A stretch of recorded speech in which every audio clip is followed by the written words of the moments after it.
دل زندہ تو نہ مر جائے، کہ زندگانی عبارت ہے تیرے جینے سے۔ یہ دل زندہ، اگر دل مر گیا ہو اندر سے، یعنی روح اندر سے مر چکی ہو، دفن ہو گئی ہو دل کے اندر، اور یہ تعزیہ ہے جو چل رہا ہے، انسان ایک مردہ، اس کے اندر روح جو ہے وہ ابو جہل ہے یا ابو لہب ہے، تو آپ انہیں مردہ سمجھیں، زندہ نہ سمجھیں۔ وما انت انک لا تسمع الموتى، آپ سنا نہیں سکتے مردوں کو، ولا تسمع الصم الدعاء، اسی طریقے سے بہروں کو آپ اپنی بات، اپنی دعوت یا اپنی پکار جو ہے وہ سنا نہیں سکتے۔ اذا ولوا مدبرین، جبکہ وہ بہرے جو ہے پیٹھ موڑ کر چل بھی دیں۔ اب بہرا ہو تو اسے کچھ آپ اشاروں وغیرہ سے سمجھا سکتے ہیں، اس لیے کہ وہ آنکھ تو اس کی ہے، لیکن یہ کہ اگر وہ پیٹھ موڑ کر چل بھی دیا ہے، بہرا بھی ہے، تو اب آپ کس طریقے سے اس کو سمجھائیں گے؟ وما انت بہادی العمی عن ضلالتہم، اور نہ ہی آپ ہدایت دے سکتے ہیں اندھوں کو عن ضلالتہم، ان کی گمراہی سے بچا سکتے ہیں۔ ان تسمع الا من یؤمن بآیاتنا، آپ تو بس سنا سکتے ہیں، نہیں سنا سکتے آپ مگر صرف ان کو جو ایمان رکھتے ہیں ہماری آیات پہ، فہم مسلمون، اور وہ اسلام کی روش اختیار کرتے ہیں، فرما برداری کی روش اختیار کرتے ہیں۔ وَإِذَا وَقَعَ الْقَوْلُ عَلَيْهِمْ، اور جب ان پر ہماری بات جو ہے واقع ہو جائے گی، أَخْرَجْنَا لَهُمْ دَابَّةً مِّنَ الْأَرْضِ، پھر ہم نکالیں گے ان کے لیے زمین سے ایک جانور، تُكَلِّمُهُمْ، جو ان سے کلام کرے گا، أَنَّ النَّاسَ كَانُوا بِآيَاتِنَا لَا يُوقِنُونَ، کہ لوگ ہماری نشانیوں پر یقین نہیں رکھتے تھے۔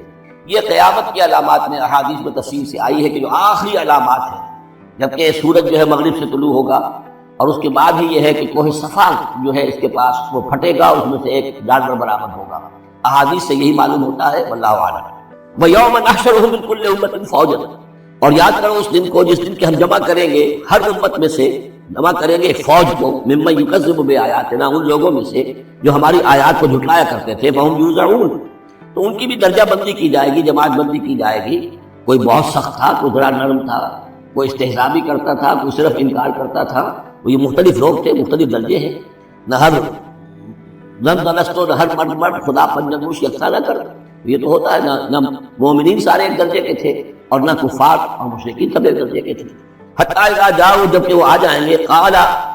تو فرمائے گا اللہ تعالیٰ، اکذبتم بآیاتی، آپ لوگوں نے میری آیات کو جھٹلایا تھا، ولم تحیطوا بہا علما، اور اس کو سمجھ نہیں پائے تھے، اس کے علم کا احاطہ نہیں کر پائے تھے، ام ماذا کنتم تعملون، یا کیا کر رہے تھے، یعنی کیا واقعہ سمجھ میں نہیں آیا تھا، یا سمجھ میں تو آ گیا تھا، لیکن یہ کہ تم نے اپنی ہٹ دھرمی کی وجہ سے، اپنے تعصب کی وجہ سے، عصبیت کی وجہ سے، ضد کی وجہ سے، یہ ہے جو سوال کیا جائے گا۔ قال کذبتم بآیاتی، کیا تم نے جھٹلایا میری آیات کو، ولم تحیطوا بہا علما، تم اس کے علم کا احاطہ نہیں کر سکے تھے، سمجھ نہیں سکے تھے، حقیقت پر منکشف نہیں ہو سکی تھی، اب ماذا کنتم تعملون، یا کیا کر رہے تھے تم لوگ۔ ووقع القول علیہم بما ظلموا، اور وہ وقت جو بات ہے ان کے اوپر واقع ہو جائے گی ان کی شرارت کی وجہ سے، فہم لا ینطقون، اور وہ خاموش رہ جائیں گے، بات نہیں کریں گے۔ کیا جواب ہے؟ بات تو یہ ہے کہ حق تو واضح ہو گیا تھا، ان کے دل نے گواہی دے دی تھی، واستيقنتها انفسهم، ان کے دلوں نے گواہی دے دی تھی، لیکن یہ کہ اپنی ضد، اپنا جو ہٹ دھرمی تھی، تعصب تھا، اس کی وجہ سے نہیں مانا۔ الم یروا انا جعلنا اللیل لیسکنوا فیہ، کیا یہ دیکھتے نہیں کہ ہم نے بنایا ہے رات کو کہ اس میں سکون حاصل کریں، چین حاصل کریں، آرام کریں، والنہار مبصرا، اور ہم نے بنا دیا ہے دن کو کہ وہ دیکھنے کی آنکھیں، اس میں جو انسان دیکھ سکتا ہے روشن ہوتی ہے، دیکھنے کے لیے دن بنایا ہے تاکہ وہ بھاگ دوڑ کریں اپنی معاشی جدوجہد کے لیے۔ ان فی ذلک لآیات لقوم یؤمنون، یقیناً اس میں نشانیاں ہیں ان لوگوں کے لیے جو ایمان رکھتے ہیں۔ ویوم ینفخ فی الصور، اور جس دن سور میں پھونکا جائے گا، ففزع من فی السماوات ومن فی الارض الا من شاء اللہ، تو گھبرا جائیں گے، گھبرا اٹھیں گے۔ یہ وہی نقشہ ہے جو سورہ حج کی پہلی آیت میں ہے، یا ایھا الناس اتقوا ربکم ان زلزلۃ الساعۃ شیء عظیم یوم ترونها تذهل كل مرضعۃ عما ارضعت وتضع كل ذات حمل حملها وترى الناس سکارى وما هم بسکارى ولكن عذاب اللہ شدید۔ ففزع من فی السماوات ومن فی الارض، جو بھی زمین میں ہوں گے، آسمان میں ہوں گے، سب گھبرا جائیں گے، الا من شاء اللہ، سوائے ان کے جو اللہ چاہے۔ آئی بات ہے کہ آسمان میں فرشتے بھی ہیں، یہ فضا جو ہے یہ ان کے لیے تو نہیں ہے، لیکن یہ کہ عام جو ہے گھبراہٹ طاری ہو جائے گی۔ وَكُلٌّ أَتَوْهُ دَاخِرِينَ، اور وہ سب کے سب پھر اس کے خدمت میں حاضر ہو جائیں گے عاجزی کے ساتھ، پوری طریقے سے سر جھکائے ہوئے۔ وَتَرَى الْجِبَالَ تَحْسَبُهَا جَامِدَةً، اور تم دیکھتے ہو پہاڑوں کو، تم سمجھتے ہو کہ جمے ہوئے ہیں، بڑے مضبوط ہیں، جامد ہیں، ٹھوس ہیں، ان کو تو ان کے اندر تو کوئی بھی نرمی پیدا نہیں کی جا سکتی۔ وَهِيَ تَمُرُّ مَرَّ السَّحَابِ، اور اس دن وہ چلیں گے ایسے جیسے کہ بادل چلیں، اور بادل کے چلنے کا اب ہمیں اچھا اندازہ ہے، تقریباً ہر شخص نے یہاں پہ جو بیٹھا ہے کبھی نہ کبھی تو سفر کیا ہے ہوائی جہاز کا، کیسے وہ چل رہے ہوتے ہیں، ان کے اندر جو ہے کوئی رکاوٹ نہیں ہے، جہاز نکلتا ہے اور ان کو چیرتا ہوا چلا جاتا ہے۔ تو وہی تبر مر السحاب، وہ تو چلیں گے اس وقت، اڑ رہے ہوں گے، ان کے جو ریت بنا دیے جائیں گے اور پھر وہ چل رہے ہوں گے۔ سن اللہ الذی اتقن کل شیء، یہ تو اللہ کی کاریگری ہے، اس کی صنعت ہے، اس کی صنعائی ہے، جس نے ہر شے کو محکم کیا،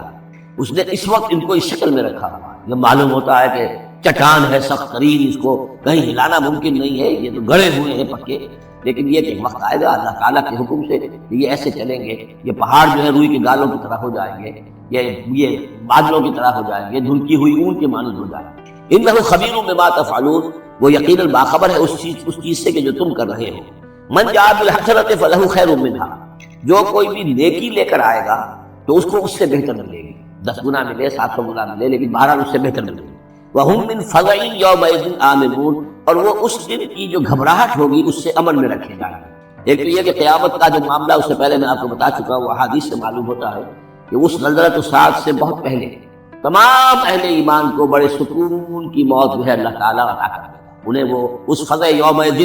اس دن کے اس گھبراہٹ سے اللہ تعالیٰ اہل ایمان کو بچا لے گا۔ تو وَهُمْ مِنْ فَزَعٍ، اب یہ ہو سکتا ہے کہ اس سے آگے اب قیامت کا بعث بعد الموت کا دن اور ہے، ایک ہے وہ دن کہ جب کہ اس میں یہ ساعت آئے گی، انما زلزلۃ الساعۃ شیء عظیم، ایک ہے قیامت بعث بعد الموت کے بعد جب میدان حشر میں ہوں گے، وہاں بھی لوگ گھبرائے ہوئے ہوں گے، لیکن وہاں پر بھی اللہ تعالیٰ اہل ایمان کو اس روز کی گھبراہٹ سے بھی بچا لے گا۔ وَمَن جَاءَ بِالسَّيِّئَةِ، اور جو کوئی لے کے آئے گا بدی اور برائی، فَكُبَّتْ وُجُوهُهُمْ فِي النَّارِ، تو اوندھے کر دیے جائیں گے ان کے منہ آگ میں۔ هَلْ تُجْزَوْنَ إِلَّا مَا كُنتُمْ تَعْمَلُونَ، کہہ دیا جائے گا کہ تمہیں وہی کچھ دیا جا رہا ہے بدلے میں جو تم عمل کر کے لائے ہو، تم پر کوئی زیادتی نہیں ہے۔ انما امرت ان اعبد رب هذه البلدة التي حرمها، کہ آخری آیات ہے کہ گویا کہ کہا جا رہا ہے نبی آپ یہ اعلان کر دیجئے، شروع میں لفظ قل نہیں ہے لیکن یہ کہ مراد یہ ہے نبی ڈنکے کی چوٹ کہہ دیجئے، انما امرت ان اعبد رب هذه البلدة التي حرمها، دیکھو میں تو مجھے حکم ہوا ہے کہ میں بندگی اور پرستش کرتا ہوں اس شہر کے رب کی کہ جس نے اسے محترم قرار دیا۔ یہ بلد الحرام ہے، یہ بیت اللہ اس میں ہے، یہ حرم کی سرزمین ہے، یہ سارا کس نے کیا؟ اللہ نے کیا۔ تو مجھے تو حکم ہوا میں صرف اس کی پرستش کروں، کسی اور کی نہیں، کسی بت کی نہیں، کسی دیوی کی نہیں، کسی دیوتا کی نہیں۔ انما امرت، مجھے حکم ہوا اعبد رب هذه البلدة الذي حرمها وله كل شيء، اور اسی کے اختیار میں ہر شے ہے۔ وامرت ان اكون من المسلمين، مجھے حکم ہوا کہ میں اس کے فرما بردار بندوں میں شامل ہو جاؤں۔ وان اتلو القرآن،